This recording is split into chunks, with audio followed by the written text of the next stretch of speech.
Kita ke sorotan mancanegara, saudara. Israel memperluas serangannya ke Gaza di tengah ambisi mencaplok Gaza sepenuhnya.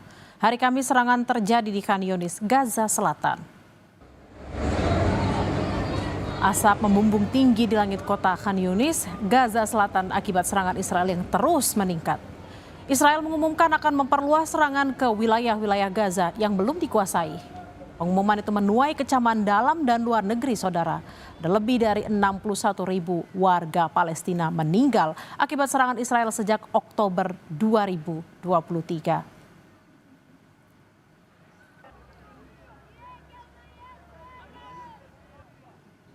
Uni Emirat Arab kembali mengirimkan bantuan kemanusiaan ke Gaza melalui jalur udara Rabu waktu setempat. Misi ini bekerja sama dengan Yordania dan sejumlah negara Eropa. Hampir 4.000 ton bantuan dari Uni Emirat Arab untuk Gaza diangkut menggunakan pesawat militer, saudara. Bantuan bahan makanan dan pasokan lainnya didistribusikan dengan metode airdrop atau dijatuhkan dari udara. Operasi ini bekerja sama dengan Yordania dan partisipasi dari Prancis, Jerman, Belgia, serta Italia.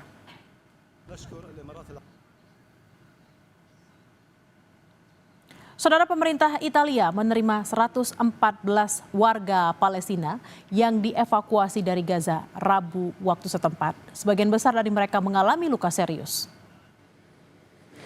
Dari 114 warga Palestina yang dievakuasi ke Italia, 31 diantaranya adalah anak-anak.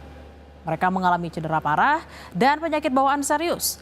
Seluruhnya dibawa ke rumah sakit untuk perawatan.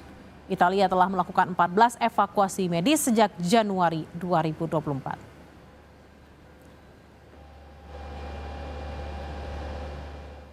Informasi usai jeda, saudara. Warga di sejumlah daerah yang masih kesulitan mendapatkan beras dengan harga normal. Sejumlah gerakan pangan murah pun digelar untuk menjaga kestabilan harga.